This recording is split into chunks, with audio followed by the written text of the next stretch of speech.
Los artífices de la jornada nos enseñan a ver el mundo desde la óptica de la curiosidad. Una forma de concebir la vida y encontrar respuestas en nuestros caminos.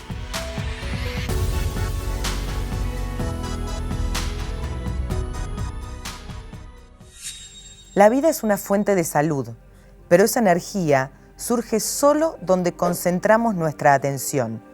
Esa atención no solo debe ser mental, sino también emocional, sexual y corporal. El poder no reside ni en el pasado ni en el futuro. La salud se encuentra aquí, ahora. Sabrina es psicóloga y sexóloga, y las redes sociales son un aliado para hablar de educación sexual y dejar los tabúes de lado.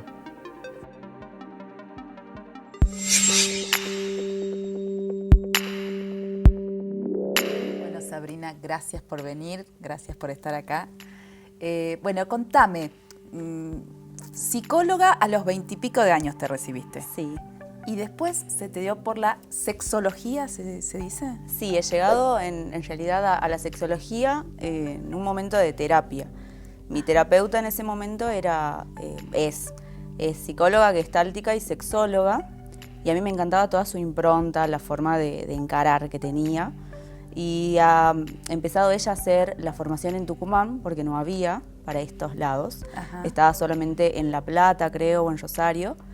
Y me ha propuesto formar parte, porque me veía por ahí aptitudes o cosas, en mi perfil, digamos. Sí. Y me he inscrito y he empezado ahí como... ¿Es como una especialidad esto? Sí, es una especialidad dentro de lo que es medicina o psicología. Bien. O sea que solamente médicos o psicólogos podemos acceder a la formación de sexología. ¿A qué se dedica específicamente una especialidad? Sí, hay mucha confusión. Sí. Por ahí, sobre todo, el machismo creo que hace esto también, ¿no? Los hombres creen que soy como una especie de trabajadora sexual diplomada en prácticas sexuales. No sé, Mirá es como vos. es más rebuscado pensar eso que creer que estoy hablando de educación sexual, pero bueno, sí, tengo como consultas o directamente me mandan o consultas o fotos, que por suerte hay filtros en las redes para que no me lleguen, pero no terminan de entender a qué va. Y en realidad tiene que ver con esto, es educación, es volver a reconectar con lo natural que nos trae el sexo, pero desde el placer y desde lo más sano también. Porque a mí esta profesora, que fue mi terapeuta, me decía que siempre tengo que tener cuidado con cómo trato los temas, porque está separado siempre el sexo como por una delgada línea de lo vulgar. Claro. Entonces es bastante complicado. Yo tengo colegas algunos que no conozco, pero las sigo por redes, Sí. y a veces sí se prestan por ahí como a bromas, a chistes o a cuestiones que siguen como fomentando para mí la no educación dentro del sexo, ¿no? Por ejemplo, la forma de nombrar a los genitales o a las prácticas. Sí. Así que yo en lo que es mi práctica cotidiana trato siempre de educar y tratar de ser lo más inclusiva posible también y usar los términos adecuados. Y no es muy fácil. Empezar primero por arriba. ¿Qué quiere decir esto? Vamos a empezar por un buen chape, un buen contacto desde la mirada también, previo al chape, contacto con la cara, la boca, usando, por ejemplo, puede ser no solo la boca, sino también la lengua, pequeños mordiscos por todo el cuerpo. Yo creo que hoy por hoy hay menos tabú que antes. Es como que se prestan un poco más a cuestionar y a cuestionarse, ¿no? Como a ver qué me gusta y por qué y cómo más puede ser y está bien esto que me pasa o me preguntan muchas cuestiones desde lo normal y lo anormal. Bien. A mí me vuelvo loca. O sea, nos han enseñado esto también, ¿no? Sí. ¿Qué es lo normal y qué es lo anormal? Claro, lo que y te sí termina... está permitido, ¿no? Exacto, también eso. Y es muy perjudicial para la persona y para los vínculos sobre todo. A mí me llegan a consultorios sobre todo mujeres teniendo problemas con los novios o con los maridos porque creen que no pueden satisfacer al otro o que a la otra persona no le gusta como ellas, su desempeño sexual, por decirlo de alguna manera. Y es muy, muy loco eso para mí y me choquea un montón porque en realidad es como volver a conectar a esa mujer con que el placer tiene que empezar por ella y que ella se tiene que volver a conocer y me doy con casos que no sé, por ejemplo, que nunca se han conocido su vulva o que jamás se han masturbado y a veces no me creen, no sé, colegas mías o amigas me dicen, colegas psicólogas me dicen, no, ¿en serio? No hay gente que todavía no se conoce o que no se ha tocado, y sí. ¿Y eso con qué No tiene es que ver, habitual. Sabrina, en eso? Bueno, sobre todo en las mujeres. Y es mucha represión, falta de educación, mucho machismo también. Hay algo en lo que yo hago mucho hincapié siempre, que es el rol de la mujer, ¿no? La mujer siempre ha estado como puesta, al menos en un nivel general, como en la posición de objeto. Entonces no estabas habilitada al placer, ni al disfrute, ni al goce. O sea, vos tenías que prácticamente que solamente reproducir al hombre. No había mucha más vuelta. Y yo creo que con eso también lo podemos relacionar a esto, ¿no? De llamarle vagina a la vulva. Y en realidad la vagina es una cavidad, una parte de todo lo que es la vulva, que en realidad es lo que a nosotras sí nos interesa, porque es donde están las terminaciones nerviosas, donde está el clítoris, y es lo que a nosotras nos va a dar placer. Pero como no les interesa demasiado nuestro placer, sino la penetración, esta cuestión del mete-saca, como le llamamos, Sí. ni siquiera nos nombran. Claro. No nombran nuestro placer. Uno no lo se va nombra. incorporando de esa manera, ¿no? Exacto. ¿Vas viendo un cambio en este tiempo, sobre todo, bueno, en tus consultas, y ni hablar en las interacciones, que vos tenés mucha participación en las redes, Sí. que es una forma rápida también de transmitir y de romper con estereotipos y con prejuicios, ¿no? Sí, a mí me encanta. Abro siempre esa posibilidad, lleva mucho tiempo, y como también tengo que trabajar en el consultorio, a veces no puedo responder a la demanda, pero trato siempre de estar ahí disponible, ¿no? Para que me hagan consultas y contestar, no desde esta cuestión como muy general, porque me parece que la sexualidad es algo muy personal, muy individual, y va a depender de cómo lo lleve cada persona. Bien. Entonces, por ahí si me preguntan, ¿qué es lo que más le gusta a las mujeres?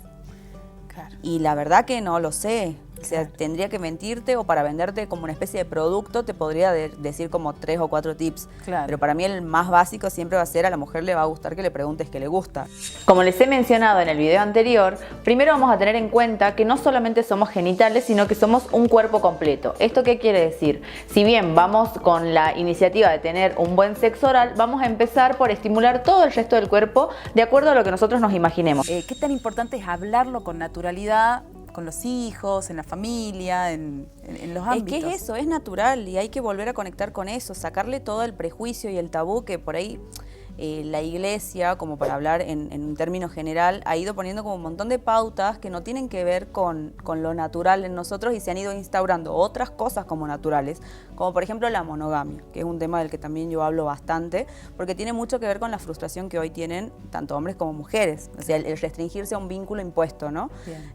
Entonces, desde mi lugar, el poder hacerles dar cuenta que el placer depende de cada persona, de quien me lo consulte, es como una herramienta muy importante después para cómo encaran los vínculos. Claro. Y los prejuicios son horrendos, a mí me parece terrible. Por ahí recibo más insultos en YouTube, que son videos un poco más extensos y donde hablo como más abiertamente.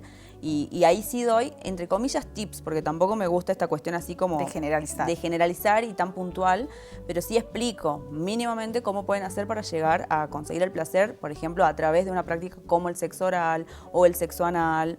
Lo voy explicando como con más detalle, y abajo están desde los que aplauden y las que les encanta, y gente que me deja insultos porque les parece una aberración que esté hablando de eso, cuando en realidad tendría que ser lo más normal del mundo, porque primero que todos hemos partido de ahí, Seguro. básicamente, y a todos nos gusta, ¿a quién no? Seguro. Entonces, si lo puedes hacer con placer y no con tanta represión, está Claro, buenísimo. lo hablemos, Y si puedo ayudar con eso, bienvenido sea, y la palabra es lo principal. Este órgano es el único que tenemos en el cuerpo exclusivamente dedicado a darnos placer o a permitirnos acceder a él. Si tuvieses que decirle algo a esa madre que quizás, ¿no? También porque somos criadas en un tipo de cultura y no nos animamos a muchas cosas, pero porque es lo que recibimos, y seguramente nuestra madre también, para con su hija, para poder cambiar la historia y el curso quizás de las cosas con respecto a la sexualidad, ¿qué le podrías decir? Sí, que se anime, que sepa que hay lugares a donde puede recurrir para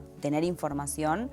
No necesariamente tiene que ser una sexóloga. Bueno, siempre voy a preferir que sean profesionales las personas con las que hablen, pero puede hablar hasta con el pediatra, depende de la edad que tenga su hija o su hijo.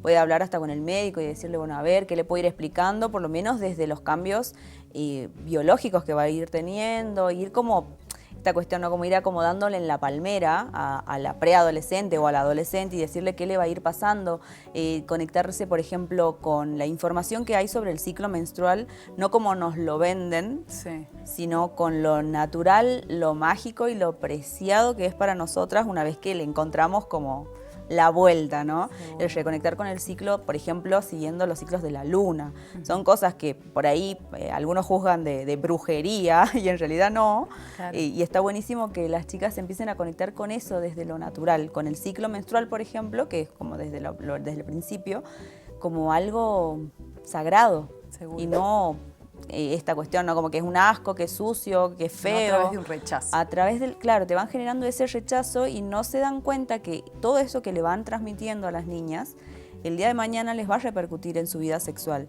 Y no solamente en lo que ellas sientan, sino en el vínculo, como te decía hace un rato, que va a tener con la pareja que elija y las trabas que van a ir teniendo a nivel sexual y a nivel vincular. Entonces está bueno que esto sea charlado, que se empiece como a sacar todos los tapujos y toda la basura que tenemos en el medio.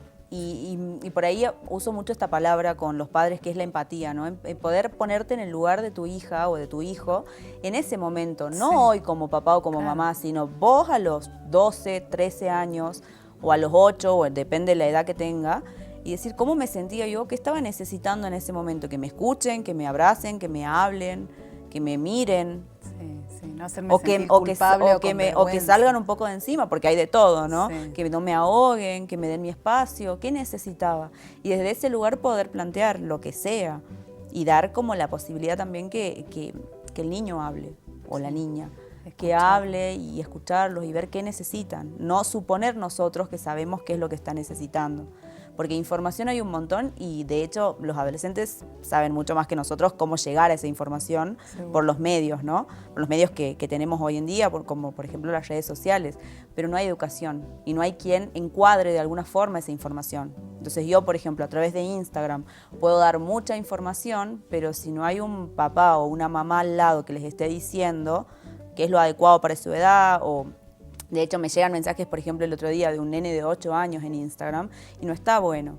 No me puedo restringir yo en la información que estoy dando. En realidad, ese papá o esa mamá tiene que estar atento con la información que le está llegando a ese hijo. Hay algo De hecho, ahí. hay filtros, por ejemplo, que se pueden poner. Entonces, es como que estar más pendientes y más atentos y no Presencia, dejarlos. ¿no? Y atención. Sí, totalmente. Bien. Por más- Sabrina, podríamos estar hablando horas, es Sí. muy interesante. Pero seguramente lo vamos a hacer a través de las redes que tenemos Bueno. ese acceso. Gracias por este diálogo. Bueno, muchísimas Muy gracias.